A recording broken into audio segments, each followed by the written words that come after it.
जय माता दी दोस्तों, डिवोशनल स्टोरी चैनल में आप सभी का हार्दिक अभिनंदन है। आज की कहानी रोचक और ज्ञानवर्धक है, तो आप सभी से विनम्र निवेदन है कि कहानी के आखिरी तक हमसे बने रहें। तो चलिए दोस्तों, कहानी को शुरू करते हैं। बहुत पुराने समय की बात है। किसी गांव में जमुना नाम की एक बूढ़ी औरत रहती थी। वह अपनी गाय राम प्यारी को चारा डालते हुए बोली, राम प्यारी, यह ले हरी हरी घास खा। तू गर्भवती है, पेट भरकर खाएगी तो तेरा बच्चा स्वस्थ पैदा होगा। मुझ बुढ़िया का एक तू ही तो सहारा है। राम प्यारी गाय ने मन ही मन सोचा, और मेरा सहारा तुम हो माँ, कितना ख्याल रखती हो मेरा। जमुना अपनी गाय राम प्यारी को अपनी बेटी जैसा प्यार करती थी, और उधर राम प्यारी भी जमुना को अपनी माँ जैसी ही समझती थी। दोनों का रिश्ता माँ बेटी जैसा था, मगर यह रिश्ता ज्यादा दिनों तक न रह सका। एक दिन अचानक ही जमुना चल बसी और राम प्यारी अनाथ हो गई। राम प्यारी जमुना की चिता के पास खड़ी सोचती है, माँ, तुम तो मुझे अनाथ करके चली गई, अब पता नहीं मुझे कहाँ कहाँ भटकना पड़ेगा। यह कहकर राम प्यारी वहाँ से चल देती है।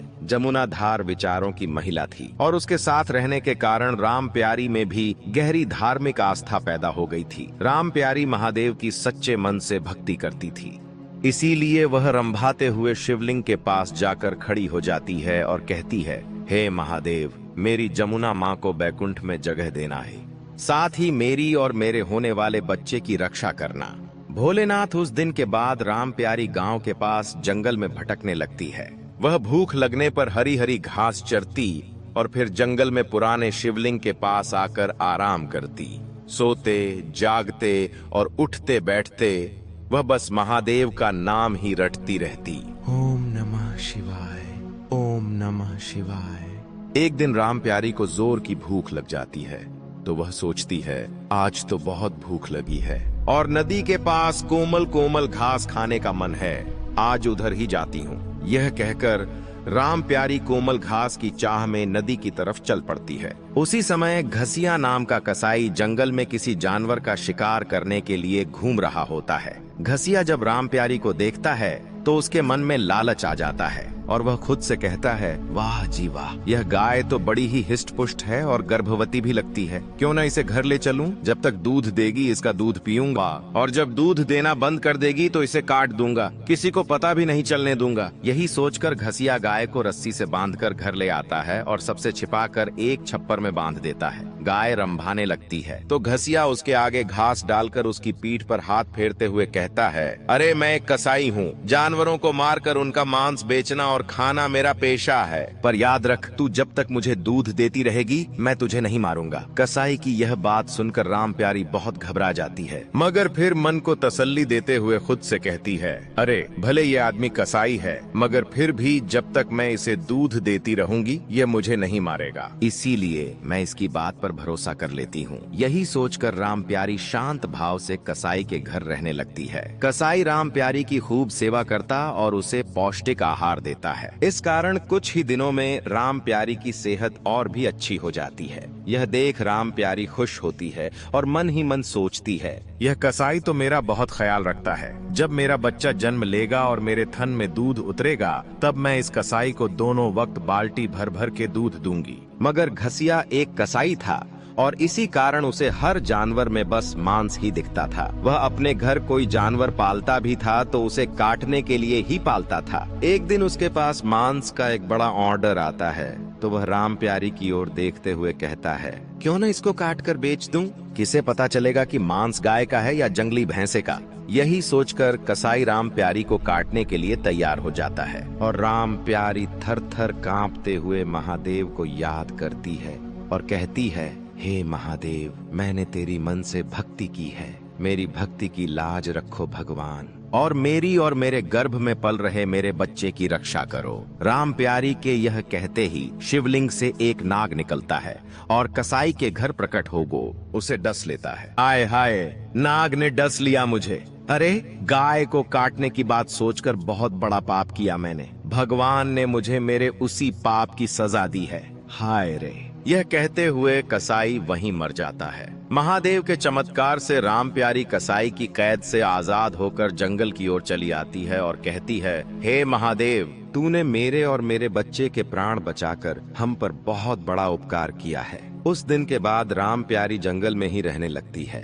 धीरे धीरे बच्चे को जन्म देने का समय निकट आता है तो राम प्यारी का घूमना कम होता जाता है। वह एक पेड़ के नीचे आराम करती और उसी के आसपास चर लेती। वह हर समय अपने होने वाले बच्चे के बारे में सोचती रहती और कहती, मुझे बेटा हो या बेटी, मैं अपने बच्चे को बहुत प्यार दूंगी, अपने बच्चे के साथ खेलूंगी और उसे भी महादेव की भक्ति के लिए प्रेरित करूंगी। एक दिन राम प्यारी घास चरने जाती है तो उसे प्यास सताने लगती है। मुझे तो बहुत प्यास लगी है, पर थक भी तो गई हूँ, फिर नदी पर पानी पीने तो जाना ही पड़ेगा। यही कहकर राम प्यारी नदी पर पानी पीने के लिए चली जाती है। जब वह पानी पी रही होती है तो अचानक ही उस पर एक भूखे बाघ की नजर पड़ जाती है। बाघ कहता है, वाह, आज कई दिनों के बाद कोई बड़ा शिकार मिला है, बहुत भूखा हूँ, अब तो इसे खाकर ही पानी पीऊंगा। यह कहकर बाघ राम प्यारी पर पीछे से झपट कर पड़ता है और उसकी टांग को अपने जबड़ों से जकड़ लेता है। खून बहने लगता है और राम प्यारी दर्द से कराह उठती है और कहती है,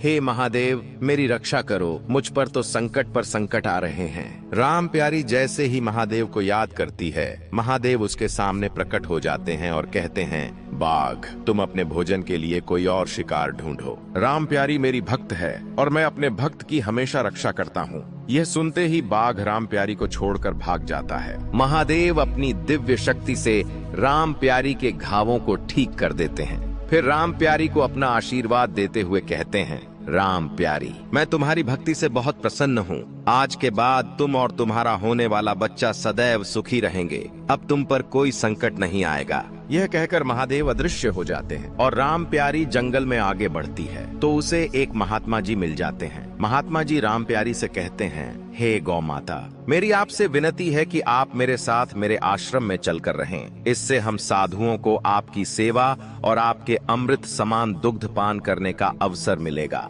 राम प्यारी महात्मा जी की बात मान लेती है और खुशी खुशी महात्मा जी के आश्रम में रहने लगती है। कुछ दिन बाद वह बहुत ही सुंदर बछड़े को जन्म देती है और इसी खुशी में आश्रम में उत्सव मनाया जाता है। इस पर राम प्यारी खुश होकर महादेव का धन्यवाद करते हुए कहती है, हे महादेव, तेरी कृपा से मुझे संत महात्माओं का साथ मिल गया। यहाँ मैं और मेरा बच्चा बहुत खुश रहेंगे। उस दिन के बाद राम प्यारी और उसके बच्चे पर कोई संकट नहीं आता। वे दोनों संतों के सानिध्य में सदैव ईश्वर भक्ति में लीन रहते हैं। रमेश अपनी गाय नंद किशोरी का पूरा ख्याल रखता था। रमेश की छोटी बहन रमला और रमेश नंद किशोरी को गौ माता कहकर बुलाते थे और खुद की माँ के समान आदर भी करते थे। जैसे ही सुबह की बेला होती, नंद किशोरी जोर जोर से रंभाने लगती। सुबह सुबह नंद किशोरी के रंभाने की आवाज सुनकर रमेश जागता है और कहता है, लो, लगी रंभाने सुबह सुबह? अरे, इसे मुझसे पहले मंदिर जाने की पड़ जाती है। नंद किशोरी के रंभाने के साथ ही रमेश जग जाता। फिर नंद किशोरी को नहला और खुद भी नहाता। नहा धोकर मंदिर जाता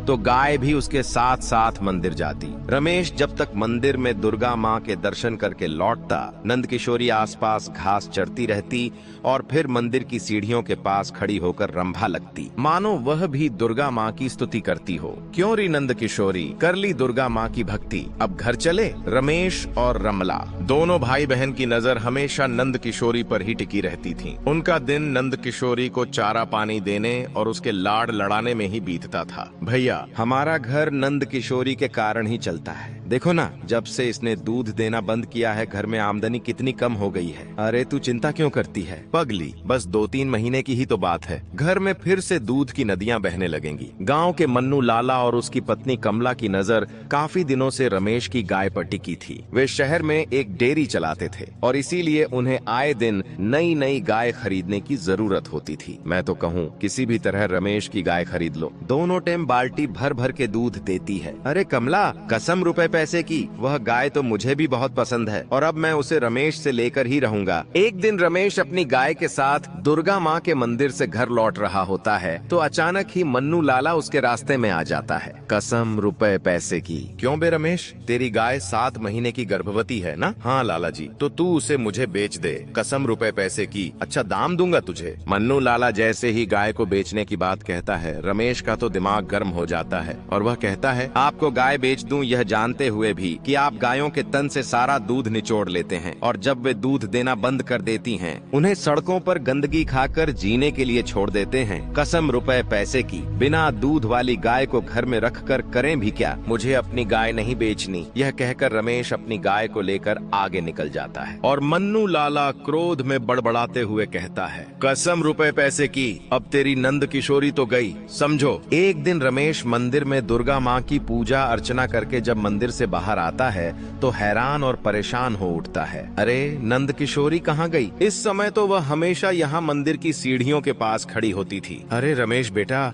इतना परेशान मत हो, अरे यहीं आसपास चल रही होगी, कहीं जा ढूंढ ले उसे। रमेश नंद किशोरी को मंदिर के आसपास सब जगह ढूंढता है, मगर नंद किशोरी कहीं दिखाई नहीं देती। कहाँ चली गई? अचानक पहले तो कभी ऐसा नहीं किया। रमला को जब नंद किशोरी के अचानक ही खो जाने के बारे में पता चला तो उसकी आंखों से आंसू निकल पड़े। वह बोली, भैया मैं नंद किशोरी के बिना नहीं रह सकती, मुझे नंद किशोरी चाहिए, उसे कहीं से भी ढूंढ कर लाओ। तुम रो मत बहन, हमारी नंद किशोरी हमें जरूर मिल जाएगी। एक के बाद दो और दो के बाद चार, कई दिन बीत जाते हैं मगर नंद किशोरी का कहीं पता नहीं चलता। रमला नंद किशोरी की चिंता में खाना पना ही छोड़ देती है। रमला कुछ खा लो बहन, यूं कब तक भूखी रहोगी? मैं क्या करूं भैया, मुझे भूख ही नहीं लगती, हर समय नंद किशोरी की याद आती रहती है, उसे तो मैं भी नहीं भूल पाता। पता नहीं कहां और किस हाल में होगी हमारी नंद किशोरी। एक दिन रमेश नंद किशोरी को ढूंढने जाता है तो मन्नू लाला उस पर हंसने लगता है और कहता है, कसम रुपए पैसे की रमेश बेटा, सुना है कि तेरी नंद किशोरी घर से भाग गई है।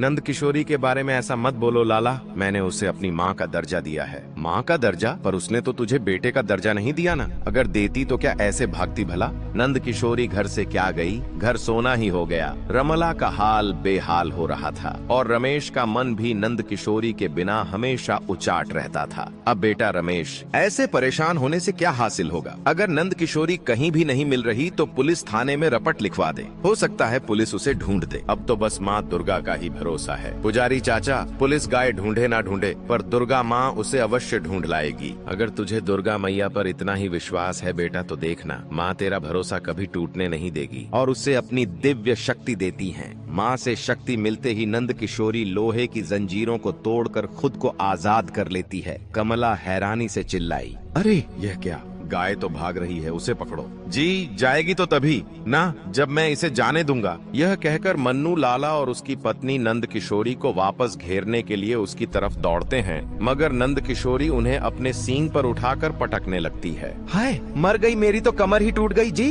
हाय, पता नहीं अचानक इसमें इतनी ताकत कहाँ से आ गई। नंद किशोरी लाला की गौशाला से निकलकर रमेश के घर की तरफ दौड़ने लगती है, मगर तभी बीच में मंदिर आ जाता है। नंद किशोरी वहाँ खड़ी होकर रंभाने लगती है। उसका रंभाने सुनते ही रमेश भागते हुए आता है और कहता है, नंद किशोरी, नंद किशोरी तू आ गई। नंद किशोरी फिर जैसे ही रमला को नंद किशोरी के लौट आने की खबर मिलती है, वह भी दौड़ते हुए आती है। रमला नंद किशोरी से लिपट कर कहती है, किशोरी मैं तो तेरे बिना मर ही गई थी, कहाँ चली गई थी तू? नंद किशोरी कहाँ चली गई थी? रमला यह कह ही रही थी कि तभी पीछे से मन्नू लाला और उसकी पत्नी गिरते पड़ते मंदिर के सामने पहुँच जाते हैं। उन दोनों के हाथ पैरों को लकवा मार गया था। हमें माफ कर दो रमेश, हमने ही तेरी नंद किशोरी को चुराया था, हमने यह पाप किया है, इसीलिए तो दुर्गा मैया ने हमें लकवा का मरीज बना दिया। रमेश एक बहुत ही भला आदमी था, उसे दूसरों का दुख देखना सहन नहीं होता था, इसीलिए उनको ऐसी बुरी हालत देखकर